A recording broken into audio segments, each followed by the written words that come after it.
नमस्कार। आप लोग कैसे हैं? आइए, एक चर्चा चल रही थी, बड़ा महत्वपूर्ण। जीवन, सृष्टि का निर्माण, स्वास्थ्य, जिनमें वार्ता का विषय था हमारे पंचतत्व। उन पंचतत्वों में हमने क्षिति, जल, पावक, गगन, चारों की वार्ता कर लिया है। चारों तत्वों पर हमने विश्लेषण कर लिया है।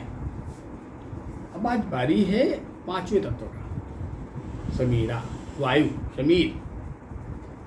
बड़ा महत्वपूर्ण है। वायु के बिना हम जीवन की कल्पना भी नहीं कर सकते। वैसे भी वायु 5 प्रकार की होती है: प्राण, अपान, व्यान, उदान, समान। ये 5 प्रकार की वायु और वायु ही जीवन है। वायु जीवन की गतिमान्यता है। बिना वायु की जीवन की गति कहाँ? आयुर्वेद भी कहता है कि जो हमारे कफ है, पित्त है, तो स्थिर है, स्थूल है, उनमें अगर कोई गति प्रदान करता है तो उसका नाम वायु है। वायु ही गति है। यानी उन तीनों में जो सबसे पावरफुल है, ताकतवर है, वो वायु है। अब जो सेंसरी ऑर्गन है उसमें इसकी प्रतिक्रिया क्या है, सिंबॉलिक क्या है? हम वायु को ऐसे महसूस करते हैं। क्या? स्पर्श, त्वचा, स्पर्श। हम स्पर्श के द्वारा वायु को महसूस करते हैं। ज्योतिष में वायु की 3 राशियां हैं। पहली राशि को हम मिथुन कहते हैं, 3 नंबर। जो दूसरी है उसे तुला कहते हैं, 7 नंबर। जो तीसरी है उसको हम कुंभ कहते हैं, 11 नंबर।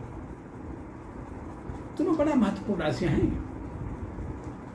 जो मिथुन राशि है यह तो सृष्टि का आधारभूत है। जो सृष्टि का अनवरत चलना है, उसकी गतिमानता जो सृष्टि चली आ रही ना, उसका आधार ही मिथुन है। मिथुन के बिना हम इसको गतिमान नहीं मान सकते। ये चलता नहीं है।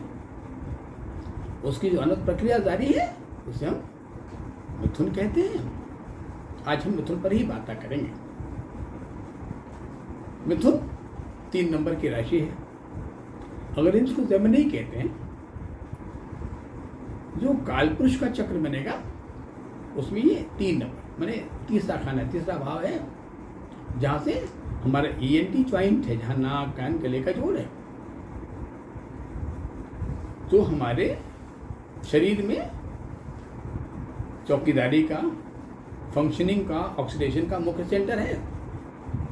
ये बिगड़ जाए तो मानो हमारे शरीर का एयर कंडीशनर बिगड़ गया। मानो हमारी खिड़की पे सामान भर दिए गए हैं, अब हवा का प्रॉपर संचार नहीं हो रहा है, बड़ा सुक्वेशन मालूम हो रहा है। इसमें जो नक्षत्र पाए जाते हैं उन्हें हम कहते हैं, पहला मृगशिरा, जिसके 2 नक्षत्र वृष राशि के होते हैं और 2 नक्षत्र मिथुन के होते हैं। दूसरा आद्रा, तीसरा पुनर्वसु। पुनर्वसु के 3 और 1 अंतिम कर्क में चला गया, 3 इसके। इनका क्या रोल है? मृगशिरा का क्या रोल है? बिल्कुल आप हिरण के सिर को देखें, उसके चंचल नेत्रों को देखें। तमाम सारे कवियों ने बड़ी उपमा दे रखी ना, मृगनयनी। खैर, इस राशि का जो सिंबॉलिक है वो एक ज्वाइंट वेंचर है, एक मेल फीमेल का ज्वाइंट वेंचर है। मृगशिरा कहता है कि इसमें बड़ा आकर्षण है, बड़ा खिंचाव है, बड़ा इंट्रैक्शन है। बिल्कुल उस हिरण के चेहरे की बात या उसके नेत्रों की बात, जो बड़ा जो चंचल है उसका, पर बड़ा मुंह व्याप्त करने वाला, बड़ा खींचने वाला है। आद्रा, उसे आद्र माने गीला होता है, भीगा भीगा होता है, पर बहुत गीला हो जाए तो भी कष्टकर है। अतः इसको नक्षत्रों में तीक्ष्ण भी कहा गया है।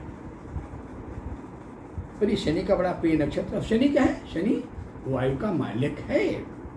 पंचतत्वों में जिसका डिपार्टमेंट वायु, उसका नाम शनि है। क्या कहते हैं? शनै शनै सरह, जो बड़ा धीमे धीमे चलता है। हवा भी वही अच्छी होती है जो मंदगामी होती है। बड़ी तीव्रगामी हवा हो, अरे नहीं भाई मेरे बस्त्र बिखर जाएंगे। तीव्रगामी हो जाए तो भय आ जाएगा। तीव्र हवा को आंधी कहते हैं, तूफान कहते हैं। बड़े बड़े विशाल वृक्ष भी गिर जाते हैं। हवा मंदी, पर हवा रुक जाए तो बड़ा प्रॉब्लम होता है। तो इसका बीच का निश्चय आद्रा है। जहां ये उस ईएनटी पॉइंट पर काम करता है तीसरे भाव में, जो हमेशा गीला रहता है। हमारा ईएनटी पॉइंट हमेशा गीला रहता है। खैर, पुनर्वसु इसका मतलब है पुनर्वास। पुनर्वसना को पुनर्वसु कहते हैं। पुनः निरंतर, यही पुनः पुनः तो सृष्टि का कर्म है भाई। ये सदियों से अनवरत चलता आ रहा है। निरंतरता है, वंश परंपरा है, जेनेटिक सिंड्रोम है। इस आधार पर ही मनुष्य ने मनुष्य को पैदा किया। आइए, अब इनसे क्या बिगाड़ होते हैं, क्या खराबियां होती हैं, क्या लाभ मिलते हैं और उनको संतुलित कैसे किया जाए, उसका हल क्या, सोल्यूशन क्या है। अगर मिथुन राशि हमारी बिगड़ जाए, खराब हो जाए, बड़ा कमजोर हो जाए, उसका मालिक बड़ा कमजोर हो जाए, तो यहाँ दो ग्रहों को लेंगे। एक तो पहला जो मिथुन का मालिक है, यानी इसका नाम बुध है, और दूसरा जो वायु का मालिक शनि है। इन दोनों को हम एक साथ लेंगे। अब पहले बुध को देखें, बुध की अवस्था क्या है। मिथुन का मालिक बुध नाम का जो ग्रह है वो किस अवस्था में है, और मिथुन राशि से किस अवस्था में है। फिर जो वायु का संपूर्ण मालिक है, पूर्णतः मालिक है, हम उस शनि को लेंगे और इनको लेके हम आगे बढ़ेंगे। आइए, मैंने कहा अगर हमारा ईएनटी बिगड़ जाए, हमारे नाक कान गले में कोई खराबी हो जाए, तो हम कहते हैं भाई एलर्जी हो गए, एलर्जी का अस्थमा हो गया, और बढ़ गया था निमोनिया हो गया, सेप्टिसीमिया हो गया, ब्रोंकाइटिस हो गया, ब्रोंकियल अस्थमा हो गया। नहीं, बड़ा महत्वपूर्ण है भाई, बहुत महत्वपूर्ण है। बड़ा अच्छा हो गया तो बड़ा मन हरा भरा है। बुध का रंग ही हरित वर्ण हरा है और शनि नीला है। तो ये हरे भरे वृक्ष, हरे भरे जो पेड़ पौधे होते हैं ना, जब वायु में झूमते हैं तो बड़ा आनंदमय होता है, बड़ा सुंदर सा लगता है भाई। तो ये मिथुन नाम का जो ग्रह है, ये हमारे पूरे जो श्वसन संस्थान का अधिपति है। और मैंने पहले कहा ना, प्राण वायु, शायद ये वायु हमारे पास न हो तो जीवन निरर्थक, बेकार, असूल, बेकार। मतलब पहली चीज, इसके बिगड़ने से हमारे श्वास की प्रक्रिया में बाधा पैदा होती है। इसके बिगड़ने से हमारी मानसिक अवस्था अच्छी नहीं रहती है। इसके खराब होने से अनिद्रा पैदा होता है, कि जो हमारा ईएनजी कंजस्टिव हो जाएगा ना, हमारा ईएनटी जाम हो जाएगा। मानो कैसे कि नाक में बड़ा क्रॉनिक साइनसाइटिस हो गया, नाक के पालिश पड़ गए अंदर वाले, सांस लेने में बड़ी दिक्कत हो रही है ना, तो दिन में तो काम चल जाएगा, पर जैसे शाम होगा, इवनिंग आएगा ना, जिन पेड़ पौधों से हम दिन में ऑक्सीजन ले लेते हैं, वो देते हैं मुझे, वो स्वयं शाम होने के बाद खुद देना शुरू कर देते हैं। नहीं, शाम के बाद से ऑक्सीजन की मात्रा हमारे वायुमंडल में कम हो जाती है। अतः जिनका ये श्वसन संस्थान या जिनका ईएनटी ज्वाइंट, नाक कान गले का जो जोड़ है, समझिए, अगर बिगड़ जाए तो उन्हें सांस में दिक्कत बढ़ जाती है। जितने अस्थमा के रोगी होते हैं उनकी दिक्कतें शाम को बढ़ जाती है। कफ, कोल्ड, खांसी की बीमारियां रात में बढ़ जाती है। और अच्छा हो जाए तो बड़ी अच्छी नींद है भाई। आपने सुना होगा ना कि फलानी बड़ा तेज खराटे लेता भाई, बगल वाला डिस्टर्ब हो जाता है, ये उसकी नाती होती है। जब वहाँ जाम हो जाता है, बड़ा कंजस्टिव होता है, तो दिक्कतें बढ़ जाती है। तो राइनाइटिस, साइनसाइटिस, टॉन्सिलाइटिस, फॉरेंजाइटिस, और बिगड़ गया तो थायराइड हो गया, हाइपोथायराइडिज्म हो गया, ये तमाम बीमारियां पैदा हो गई। तो हम जब कुंडली देखते हैं तो बड़े ध्यान से देखते हैं कि ये 3 नंबर का अंक, 3 नंबर का भाव किस अवस्था में, उस समय में कितना मजबूत है। फिर हम देखते हैं कि इसका जो मालिक है वो बुध की अवस्था कैसी है, बुध कितना मजबूत है। फिर हम देखते हैं कि बुध का जो अपन चंद्रमा है वो कितना मजबूत या कमजोर है।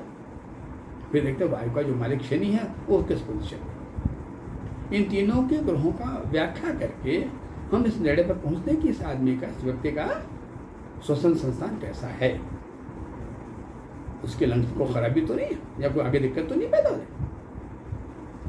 अब अगर मान लो किसी कारण से मान लो किसी का बुध बड़ा कमजोर हो गया या उसका ENT बड़ा कंजस्टिव हो गया, तो उसे स्वास्थ्य कैसे किया जाए, बेहतर कैसे बनाया जाए। हम योग का नेचुरोपैथी सहारा कैसे लें, ज्योतिष का सहयोग कैसे लें। जब ऐसा बोध हो जाए तो पहला काम करना कि श्वास की प्रक्रिया शुरू करना। हम योग में जाएं, वहाँ श्वास की बड़ी प्रक्रियाएं है ना, अनुलोम विलोम, कपालभाति, भस्त्रिका, तमाम चीजें उसमें। ये श्वास की क्रियाएं हैं जो हमारे श्वास की ENT के सरफेस को साफ कर देता है। मेडिटेशन बड़ा फायदेमंद होता है। प्रातः शाम को टहलना अच्छी वायु में सेहत के लिए बहुत फायदेमंद होता है। जब सलिल वायु, सुगंधित वायु बड़ा लाभकर होता है। ये मरकरी नाम का जो ग्रह है जो हमारे ENT को संचालित करता है, ये हमारे व्यक्तित्व का भी मालिक है। इसका जो मेटल है, जो धातु, उसको हम मरकरी कहते हैं, जिसको हम हिंदी में पारा कहते हैं। अरे भाई बड़ा ग्लैमरस मेटल है, बड़ा सुंदर, आकर्षक, लुभाने वाला, पकड़ में नहीं आता है, बड़ा तेज भागता है और वो हमारे कॉन्स्टिट्यूशन में आधारभूत है। अगर बॉडी से पारा निकल जाए तो मृत्यु हो जाएगी, प्राण का बचना बहुत मुश्किल हो जाएगा। तो पहला उसका उपाय है कि हम योग की क्रियाओं में जाएं, हम योग क्रियाएं करें, वो बड़ा फायदेमंद होगा। सेकेंड वाले पार्ट पे हम प्रयास करें कि थोड़ा हमारा लाइफ स्टाइल अच्छा हो, थोड़ा वॉक करें, टहलें। तीसरा, थोड़ा बातचीत करें अपने अनुकूल मित्रों के बीच, अनुकूल स्वजनों के बीच, और ऐसा बात हो जो थोड़ा बड़ा एंटरटेनिंग हो, दुखद न हो, तनावपूर्ण न हो। भाई क्यों कहा ना, लाफिंग इज योगा, हंसना भी योग है। और हंसने को तो एंडोर्फिन पैदा करता है जो हमारे लिए एक बड़ा अच्छा दर्द निवारक भी होता है। तो हंसना स्वयं में कला है कि जब हम हंसते हैं तो अधिक ऑक्सीजन खींच लेते हैं, और अधिक ऑक्सीजन खींच लेना हमारे स्वास्थ्य के लिए बहुत लाभकारी है। एक तरफ जो वायु का स्वयं मालिक है वो हमारे स्नायु मंडल का मालिक है, हमारे नर्वस सिस्टम का मालिक है, केंद्रीय स्नायु मंडल को ही संचालित करता है। और एक तरफ मरकरी नाम का प्लेनेट जो हमारे जीवन में हमारे व्यक्तित्व का नियामक है, निर्णायक है, निरूपक है, जो तय करता मेरा व्यक्तित्व कैसा है। इन व्यक्तित्व के आकर्षण के बल पर हम अन्यों के दिलों में जगह बना लेते हैं, हमारी छवि बेहतर होने लगती है। तो ये बड़ा महत्वपूर्ण है। वायु की पहली राशि मिथुन, अतः इसका ठीक होना हमारे स्वास्थ्य की बड़ा आवश्यक है। आज की चर्चा हम यहीं बंद करते हैं। अगले एपिसोड में हम दूसरी राशि, इसको तुला कहते हैं, उस पर चर्चा करेंगे। तब तक के लिए धन्यवाद, प्रणाम, नमस्कार।